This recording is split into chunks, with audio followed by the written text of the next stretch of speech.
നമസ്കാരം. കീരിക്കാടൻ ജോസിനെ കുത്തിമലർത്തി സേതുമാധവൻ നിൽക്കുന്ന നിൽപ്പാണ്. ഈ തെരുവിൽ അയാൾക്കെല്ലാം നഷ്ടപ്പെട്ടുള്ള നിൽപ്പ്. നീതിപാലകനാകാനും സമൂഹത്തിന് നീതി നേടിക്കൊടുക്കാനും ആഗ്രഹിച്ച ആ നിഷ്കളങ്ക മനസ്സിനെ ആ തെരുവ് പിടിച്ച് കുറ്റവാളിയുടെ കിരീടം അണിയിച്ചു കൊടുക്കുകയായിരുന്നു. അങ്ങനെ കീരിക്കാടനെ വീഴ്ത്തിയ സേതുമാധവന് നിയമം ഒരു കിരീടം ചാർത്തിക്കൊടുത്തു, ഗുണ്ടയുടെ കിരീടം. മകനെ പോലീസുകാരനാക്കാൻ ആഗ്രഹിച്ച അച്ഛൻ ഒടുവിൽ PSCയുടെ പോലീസ് വെരിഫിക്കേഷനിൽ മകൻ ക്രിമിനലാണ് എന്ന സർട്ടിഫിക്കറ്റ് കൂടി കൊടുത്ത് അവസാന താണിയും അടിക്കുന്നു. പോലീസ് സ്റ്റേഷനിലെ നോട്ടീസ് ബോർഡിലെ ഗുണ്ടാ ലിസ്റ്റിൽ ഫോട്ടോ പതിപ്പിക്കുമ്പോൾ അയാൾ കിരീടം ചാർത്തപ്പെട്ട സേതുമാധവനായി. മലയാള സിനിമ ഒരിക്കലും അനുഭവിച്ചിട്ടില്ലാത്ത തരം വ്യഥയിലേക്ക് ആസ്വാദകനെ തള്ളിവിട്ട ലോഹിതദാസിൻ്റെ സേതുമാധവൻ 1989 സിബി മലയിലിൻ്റെ സംവിധാനത്തിൽ സിനിമയാക്കിയപ്പോൾ ഇന്നും വരെ, അന്നു മുതൽ ഇന്ന് വരെ അയാളെ ഓർക്കാതെ മലയാളി ജീവിതം കടന്നുപോയിട്ടില്ല. കിരീടം ഇന്ത്യയാകെ ആഘോഷിക്കപ്പെട്ട ഒരു കഥാബീജമായിരുന്നു. നീതിപൂർവ്വം തെരുവ് ഭരിക്കാൻ പോയവൻ ആ തെരുവിൻ്റെ ഗുണ്ടയായി മാറിയ കഥ. കിരീടത്തെക്കുറിച്ച് ഒരുപാട് കാര്യങ്ങൾ പലപ്പോഴും നമ്മൾ ഈ സുഹൃത്ത് സംഭാഷണങ്ങളിലൊക്കെ പറയാറുണ്ടാകും. പറഞ്ഞാലും കേട്ടാലും തീരാത്ത കഥയും കഥാപാത്രങ്ങളും ഒക്കെയാണ് എന്നെ സംബന്ധിച്ചും ആ സിനിമ. ഒന്നോ രണ്ടോ തവണയല്ലാതെ കിരീടം മുഴുവൻ കാണാൻ പറ്റിയിട്ടില്ല. ഒന്നിനപ്പുറം പോവില്ലായിരിക്കും. ചിലപ്പോൾ അക്കാഡമിക്കലായി നമ്മൾ മുഴുവൻ കാണണം എന്ന് വിചാരിച്ചിരിക്കേണ്ടി വരും, പറ്റാത്തതുകൊണ്ടാണ്. എന്നാൽ പലപ്പോഴും രംഗങ്ങളിലൂടെ കടന്നു പോകാറുണ്ട്, ഈ ചില ക്ലിപ്പുകളിലൂടെയൊക്കെ കടന്നു പോകും. ചെങ്കോൽ, കിരീടത്തിൻ്റെ രണ്ടാം ഭാഗം, കിരീടത്തെക്കാൾ മറ്റൊരു തലത്തിലേക്ക്, പ്രത്യേകിച്ച് മോഹൻലാലിൻ്റെ മാറ്റുരച്ച് ഉയർത്തുന്ന അഭിനേതാവ് എന്ന നിലയിൽ മോഹൻലാലിനെ ഉയർത്തുന്ന ഒരു സിനിമയാണ്. കിരീടം വീണ്ടും തിയേറ്റർ വഴി എത്തുന്നു എന്നൊക്കെയുള്ള റിപ്പോർട്ടുകൾ കണ്ടപ്പോഴാണ് എൻ്റെ കിരീടത്തെക്കുറിച്ചുള്ള ചില ആശങ്കകൾ, ആകുലതകൾ, ആ വ്യഥകളൊക്കെ നിങ്ങളോടും കൂടി പങ്കുവെക്കണം എന്ന് വിചാരിച്ചത്. ഈ വീഡിയോ കിരീടത്തിൻ്റെ ഈ വരവിൻ്റെ പശ്ചാത്തലത്തിലാണ്. നമുക്ക് ഒന്നാമതായി കഥാപാത്രങ്ങളെക്കുറിച്ചാണ് പറയാനുള്ളത്. ഇന്നിപ്പോൾ രക്ഷയ്ക്കായി ജീവിതത്തിലേക്ക് കടന്നു വന്ന വില്ലനെ കൊലപ്പെടുത്തിയ കുടുംബത്തെ രക്ഷിക്കാൻ കഷ്ടപ്പെടുന്ന ഒരു ജോർജ് കുട്ടിയുടെ കഥ നമുക്കറിയാം. ദൃശ്യം 1, 2, 3 മലയാളി വീണ്ടും ഇപ്പോൾ ചർച്ച ചെയ്യപ്പെടുകയാണ് ജോർജ് കുട്ടിയുടെ കുറ്റകൃത്യം. അപ്പോഴാണ് അച്യുതൻ നായരുടെ കുടുംബം നമ്മുടെ മുമ്പിലേക്ക് വരുന്നത്. അവിടെ ജോർജ് കുട്ടി ചെയ്ത കുറ്റകൃത്യത്തിൽ നിന്ന് കുടുംബത്തെ രക്ഷിക്കാൻ ആ കുറ്റകൃത്യം ഒളിപ്പിക്കുകയാണ്.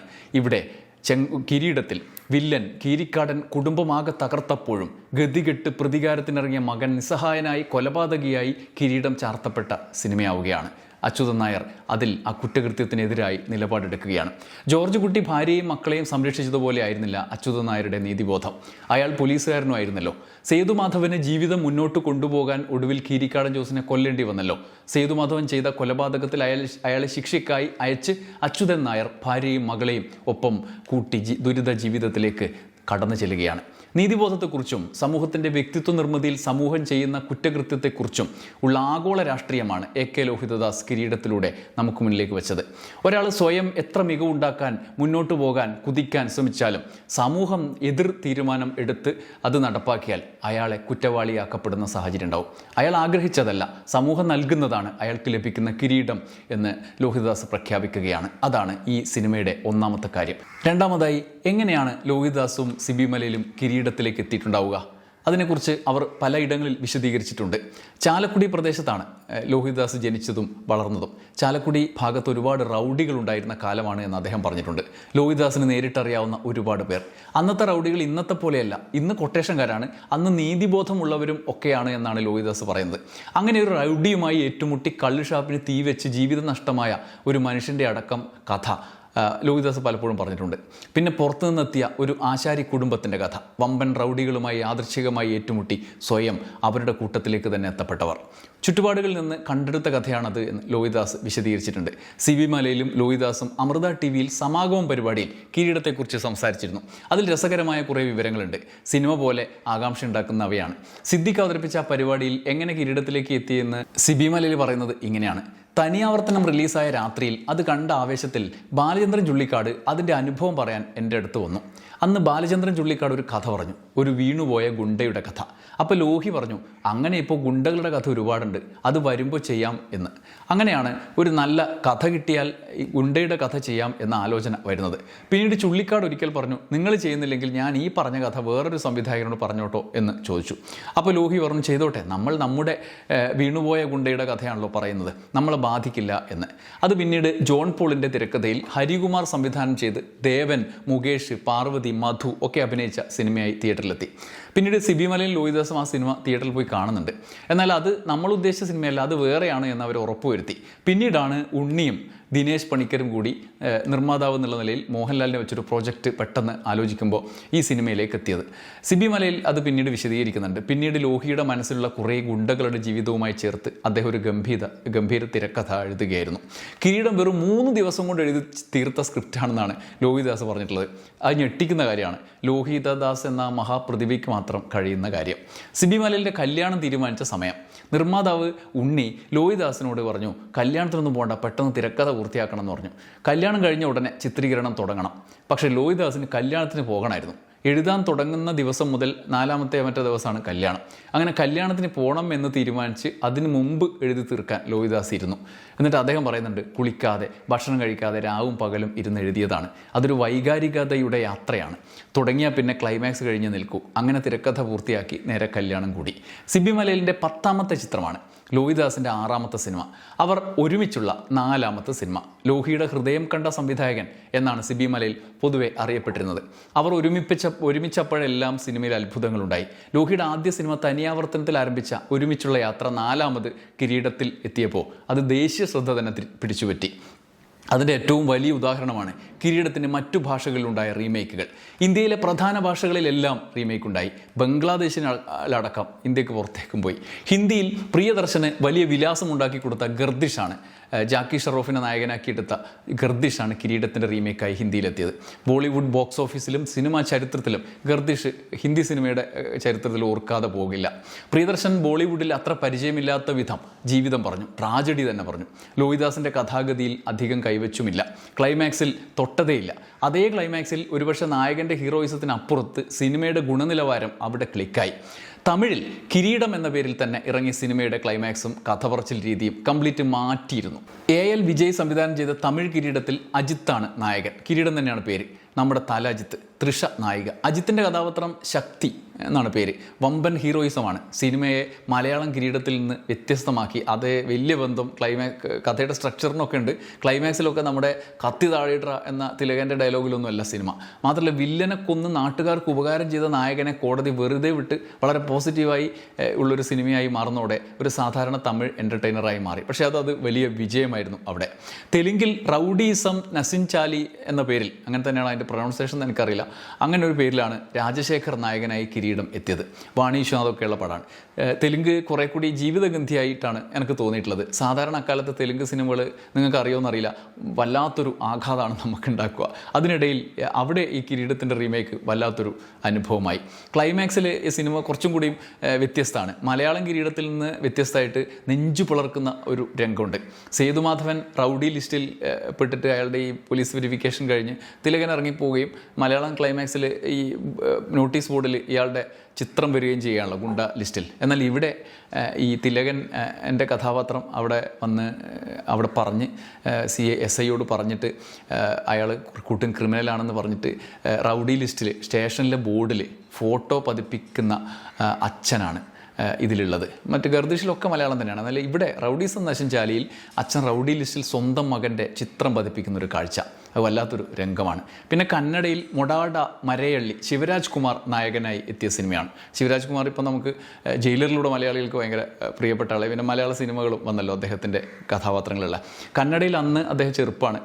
അദ്ദേഹത്തിൻ്റെ ആ സിനിമ അവിടെ വലിയ സ്വീകാര്യത കിട്ടിയെന്നാണ് കേട്ടിട്ടുള്ളത്. പിന്നെ ബംഗ്ലാദേശി സിനിമയടക്കം ബാബർ ആദേശ് എന്ന പേരിൽ ഇന്ത്യക്ക് പുറത്തും കിരീടത്തിൻ്റെ സ്വാധീനത്തിലും റീമേക്കായി സിനിമകളെത്തി. അത് വേറൊരു തരത്തിലുള്ള സിനിമയാണ്. അത് നമുക്കങ്ങനെ നമ്മുടെ സിനിമ ശൈലിയിലല്ല. ഞാൻ യൂട്യൂബിലൊന്ന് കാണാൻ ശ്രമിച്ചിട്ടുണ്ട്. ഒരു ഗുണ്ട എങ്ങനെ ഉണ്ടാകുന്നു എന്നാണ് ലോഹിദാസും സിബി മലയിലും പറയാൻ ശ്രമിച്ചത്. അതോടൊപ്പം സമൂഹം ഒരു വ്യക്തിയെ നിർമ്മിക്കുന്ന കാര്യം പല രീതിയിൽ പറയാം. ആ സ്വപ്നത്തിലേക്കുള്ള യാത്രയിൽ സംഭവിക്കുന്ന തിരിച്ചടികൾ ഇന്ത്യൻ സിനിമയിൽ അത്രയധികം ജീവിതഗന്ധിയായി, അത്ര ആഴത്തിൽ ആ കഥാബീജം കിരീടത്തോളം മികവിൽ അതിന് മുമ്പോ ശേഷമോ ആരും പറഞ്ഞിട്ടില്ല. ദേശീയതലത്തിൽ മോഹൻലാലിന് പുരസ്കാരം ലഭിച്ചതിലൂടെ ആ നിലയിലും അംഗീകരിക്കപ്പെട്ടു. 1989 കിരീടത്തിൽ അഭിനയിക്കുമ്പോൾ മോഹൻലാലിന് 29 വയസ്സാണ്. അദ്ദേഹത്തിന് ആദ്യമായൊരു ദേശീയ പുരസ്കാരം ലഭിക്കുന്നത് 29ാം വയസ്സിൽ കിരീടത്തിലെ അഭിനയത്തിനാണ്. 89 മികച്ച നടനുള്ള പ്രത്യേക ജൂറി പരാമർശം കിരീടത്തിന് കിട്ടി സേതുമാധവന്. 89 അവാർഡിന് മറ്റൊരു കൗതുകം ഉണ്ടായി. മോഹൻലാൽ മത്സരിച്ചത് ദേശീയ തലത്തിലും കേരളത്തിലും ഒക്കെ മമ്മൂട്ടിയോടായിരുന്നു. ഒരു വടക്കം വീരഗാഥ, മതിലുകൾ എന്നീ സിനിമകളിലെ അഭിനയത്തിനൊടുവിൽ ദേശീയ തലത്തിൽ മോഹൻലാലിനോട് മത്സരിച്ച് മമ്മൂട്ടിക്കാണ് മികച്ച നടനുള്ള പുരസ്കാരം കിട്ടിയത്. മോഹൻലാലിന് സ്പെഷ്യൽ മെൻഷൻ. മോഹൻലാലിനെ മറികടന്ന് മികച്ച നടനുള്ള പുരസ്കാരം കേരളത്തിലും കിട്ടി. സേതുവിനെ മറികടന്ന് ചന്തുവാണ് ദേശീയ തലത്തിലും അവാർഡ് നേടിയത്. സേതുവും ചന്തുവും രണ്ടും പരാജയപ്പെട്ട നായകന്മാരാണെന്നുള്ളൊരു പ്രത്യേകത കൂടിയുണ്ട്. 91 പിന്നീട് ഭരതത്തിനാണ് ആദ്യത്തെ മികച്ച നടനുള്ള ദേശീയ പുരസ്കാരം മോഹൻലാലിന് കിട്ടുന്നത്. അത് കഴിഞ്ഞ് 99 വാനപ്രസ്ഥത്തിന് രണ്ടാമത്തെ അവാർഡ് മികച്ച നടനായി. 2016 പ്രത്യേക ജൂറി പരാമർശം 23 ദാദാ സാഹിബ് ഫാൽക്കെയും മോഹൻലാലിന് കിട്ടുന്നുണ്ട്. കിരീടത്തിലെ കണ്ണീർ പൂവിൻ്റെ കവളിൽ തലോടി എന്നുള്ള പാട്ടിന് MG ശ്രീകുമാറിന് മികച്ച ഗായകനുള്ള സംസ്ഥാന പുരസ്കാരം കിട്ടിയിട്ടുണ്ട്. ഇതും രസകരമായ കാര്യം, ആ വർഷത്തെ പുരസ്കാരത്തിന് കിരീടത്തിന് ആകെ കിട്ടിയത് ഈ ഒരു അവാർഡാണ്, സംസ്ഥാന അവാർഡ്. ദേശീയ തലത്തിൽ മോഹൻലാൽ സ്പെഷ്യൽ മെൻഷൻ. ഇന്ന് ആലോചിക്കുമ്പോൾ കിരീടം പോലൊരു സിനിമയ്ക്ക് ഈ ഒരു അവാർഡേ കിട്ടിയുള്ളൂ, അർഹിക്കുന്നത് നൽകിയില്ല എന്ന് നമുക്ക് തോന്നും. എന്നാൽ അങ്ങനെയല്ല. അന്നത്തെ അവാർഡിൻ്റെ ആ മത്സരം കണ്ടാൽ നിങ്ങൾ ഞെട്ടും, അഭിപ്രായം മാറ്റും. മികച്ച നടനുള്ള പുരസ്കാരം കേരളത്തിലും മമ്മൂട്ടിക്ക് തന്നെയായിരുന്നു. ഒരു വടക്കൻ വീരഗാഥ, മൃഗയ, മഹായാനം, തിരക്കഥയും ലോഹിദാസിന് മിസ്സായി. തിരക്കഥയ്ക്കുള്ള അവാർഡും അത് വടക്കം വീരഗാഥയ്ക്ക് MTക്കായിരുന്നു. രണ്ടാമത്തെ നടന് തിലകൻ അവാർഡ് കിട്ടിയില്ല, കേരളത്തിലും കിട്ടിയില്ല. മഴവിൽ കാവടിയിലും ജാതകത്തിലും അഭിനയത്തിന് ഇന്നസെൻറ്റിനാണ് കിട്ടിയത്. എമ്മാതിരി സിനിമകളുണ്ടായ വർഷം എന്നാണ് അറിയാമോ? എനിക്ക് തോന്നുന്നു ദശരഥമൊക്കെ ആ വർഷം വരുന്നുണ്ട്. പക്ഷേ കിരീടം അവാർഡിനപ്പുറത്തേക്ക് കാലത്തെ അതിജീവിച്ച് നിന്നു. ഇപ്പോഴും നമ്മൾ അതിനെക്കുറിച്ച് സംസാരിക്കുന്നു എന്നുള്ളതാണ്. കിരീടത്തിൻ്റെ പേരിനെക്കുറിച്ച് രസകരമായൊരു കഥയുണ്ട്, അതും കൂടി പറയാം. സിബി മലയിൽ അക്കാര്യം പറഞ്ഞിട്ടുണ്ട്. മുക്തി എന്ന മമ്മൂട്ടി ചിത്രമുണ്ട്, നിങ്ങൾ കണ്ടിട്ടുണ്ടോ? IV ശശി സംവിധാനം ചെയ്ത മുക്തി. മുക്തിയിൽ മമ്മൂട്ടി ഒരു കലക്ടർ വേഷത്തിലാണ്. ഗംഭീര സിനിമയാണ്. മുക്തിക്ക് ആദ്യം ലോഹിദാസാണ് തിരക്കഥ. ലോഹിദാസ് ഇടാൻ വെച്ച പേരാണ്. അന്നത് തീരുമാനിച്ചു.